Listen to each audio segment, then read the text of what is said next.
Broadcasting live from our Columbia, Maryland headquarters, they are founders of Hard Money Bankers, REI 360, and are international bestsellers with their book, The Whiteboard. Here are Chris Haddon and Jason Bailey. Hey everyone, Chris and Jason here in our office in Columbia, Maryland, doing our weekly show. This one is a format that we like a lot. We're going to ask each other some questions. We don't know what the other person's questions are going to be. This one is all about marketing, surprise questions that will turn into hacks, hopefully, for many people. It should be fun. Should be good stuff coming out. Yeah, as always, we really appreciate all the feedback and all the comments that we're getting. If you have a comment related to anything related to marketing, please comment below this video. We certainly appreciate it. I'm going to ask you several times throughout this video. So if you could comment related to some marketing techniques, you're going to go over some good ones that we're about to discuss. But as always, we appreciate it. So let's get this thing going. Let's do it. Marketing hacks. Okay. You want to ask the first question? You want me to ask the first question? I'm going to ask the first question. I'm ready. Okay. I'm ready to. Good, because the cameras are rolling. What is one marketing campaign over the years where we fell flat on our faces? Okay, good question. And I know what that is, and it pisses me off every freaking day. So we are not good at doing webinar selling. So doing webinar marketing, and what I mean by that is we try to get a bunch of people, a bunch of viewers, a bunch of followers to learn more about something that we're offering. Maybe it's related to a loan. Maybe it was back in the day when we were promoting some information products related to real estate. But we were really, really good at the front end, the marketing side, to get people into the funnel, into the mix, to even attend the live webinar. But whatever we presented on the webinar was always a flop, and we were never good at it. I agree. That probably wasn't what you were thinking I was going to say. No, that's kind of exactly what I was thinking you were going to say. It does personally drive me crazy that we're not great at that part, and I really want to be. I mean, for sure, there have been a number of campaigns. It's just part of business, part of entrepreneurship and everything, where you try something out and it doesn't work. Yeah. One of our major ones is definitely webinars. I mean, we've even paid for courses and masterminds that were geared towar's webinars, and we still couldn't do them. I know. But that's okay. I guess it's just not for us. Okay. So, this is going to be a two-part question. It starts off with a two-part. Two-part question. So I'm still going to have three full questions, but this is my first question with two parts. Okay, if you were a new business entity, it doesn't matter if you're a real estate investor, real estate agent, or other type of business owner, what would your first free marketing strategy be? Free or maybe close to free? Free. Okay. Close to free is the second part. That's the paid strategy, so free. You want me to repeat it? Please do. Okay. If you're a brand new business, just getting started, no matter what business you are, it doesn't have to be your first one, but one of the first free marketing strategies that you need to do? I mean, I would have to go with email marketing to the database of everyone you know. So past people that you have that you put into a database. Like associates, people who are somewhat related to your business, depending on what your business is, if it applies to them or not. You have their contact information, and that's why I said close to free, because you might pay a small amount. Fair. But I don't know, with a small list, it probably is free for many of the marketing things like MailChimp and other ones that are popular these days. Because you get 500 contacts. Yeah, because you might get 500 or less for free. And being in front of them is easy, it's instant, it's, like we said, free, and super effective. Yeah, and it applies to every business. And it has to be done, no matter what. Okay, what about paid? And your question should be like, okay, well, how much is my budget? $2,000 a month. How much is my budget? $2,000 is your budget. You have $2,000 allocated to a marketing strategy, just one marketing strategy. When you're just starting off, what is the first one that you would have to do with $2,000? $2,000 is a lot, but a little at the same time. Okay. I mean, that's a tough one, because you could do different online, offline stuff depending on what your business is, but just generic, any business, has to. I'm going to go with promoted posts on Facebook. And that's going to be that goes a long way too. My answer currently, because they're really inexpensive now compared to many of other types of marketing on Google and even other types of ads on Facebook. Promoted posts is you get a lot of bang for your buck, and your targeting can be really good. So $2,000 will go a long way. Yeah, I would say the recommendation on that is start with hyper focus and really target in. Not it can't be broad. It's got to be really targeted. And also, when you're really targeting people, the cost will go up a little bit. But it's that much targeted traffic. So I mean, and up a little bit means $1.50 instead of 10 cents. So it's still well worth it. So yeah, I would probably agree with that. Did you think I was going to say that? Yeah, I knew you were going to say something. Related? Similar to that. Well, I mean, 2000's not enough to do some other things that we do. So I figured that would probably be the case. Cool. My turn. Okay. Kind of related to that. What is your number one favorite offline marketing campaign for small businesses? Having all the small business people lumped into one. Would we have the same question? So my number 2 question, if you can see it right here, is the exact same thing. What is your number 1 offline strategy for all businesses? All businesses should do. I got it first. Yeah, that's why I went God, dang it. Okay, well I know my answer because I was gonna. So, okay.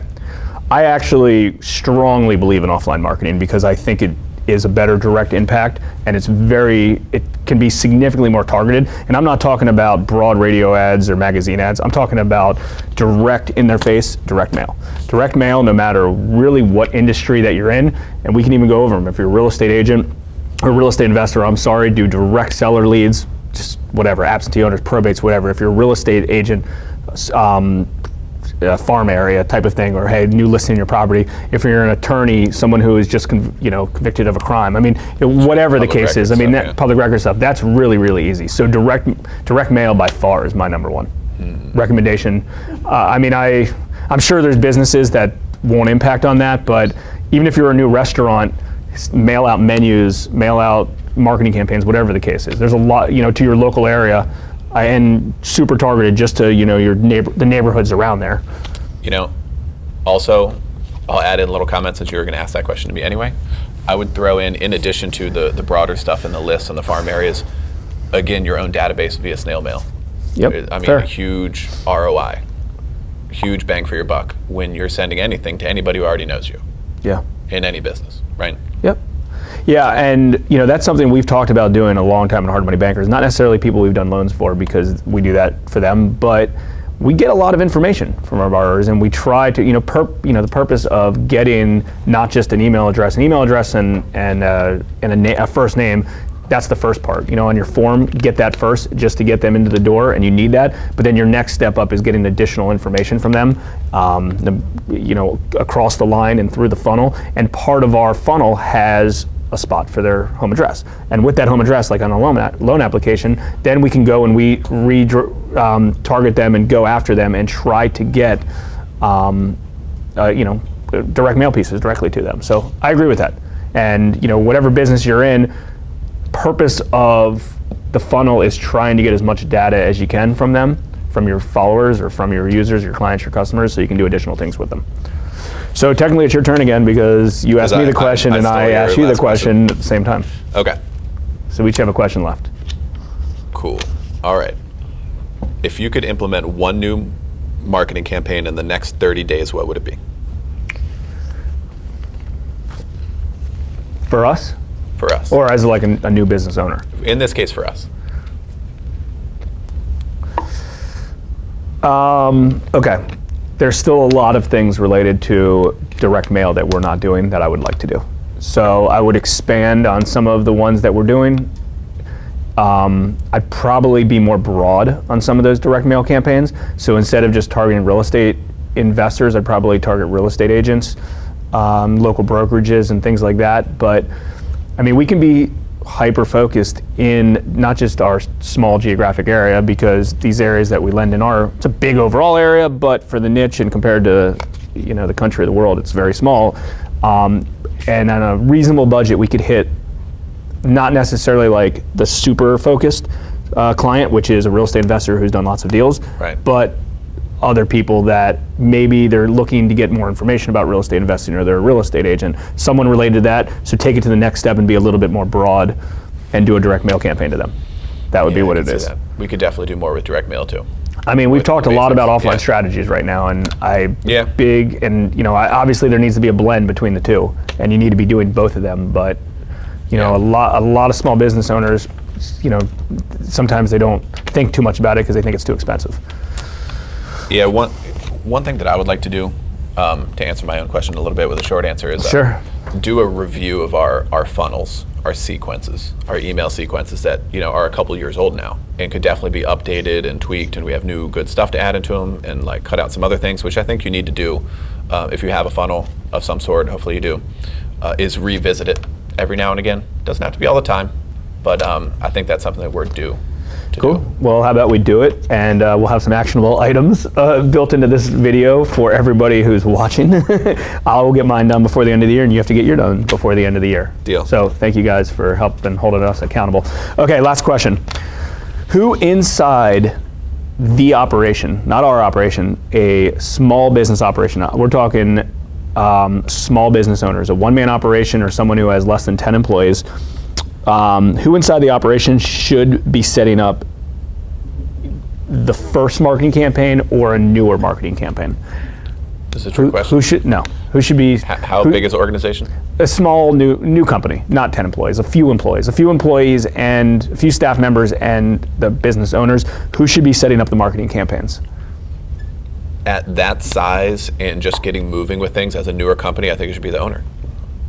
I think that's a top level thing that needs to be directed from someone who is in that position and actively learning about marketing, which, as we talk about so much, is the fuel for your business and super, super important. That's top level stuff. I mean, that's C level. Yeah, I agree. Activity. Later on, like you can have some other stuff and like know how to implement with more of a team. But honestly, I think that's owner work. Yeah. No, it's funny because I agree 100%. And the thing is don't get me wrong, like it shouldn't be the owner's job to be implementing that on a regular basis, but it is your job to set it up and get the whole thing going, learn it, implement it. And then after you do that, you can teach somebody else to do that. But you're not going to get one of your staff members as much as you would like to say, hey, go learn this and set this whole thing up for me. It's just not going to happen. It's tough, especially at that level. Cool. You got any more questions? You had a fourth question if you want to add that one in there. Okay, bonus round. One little question. What is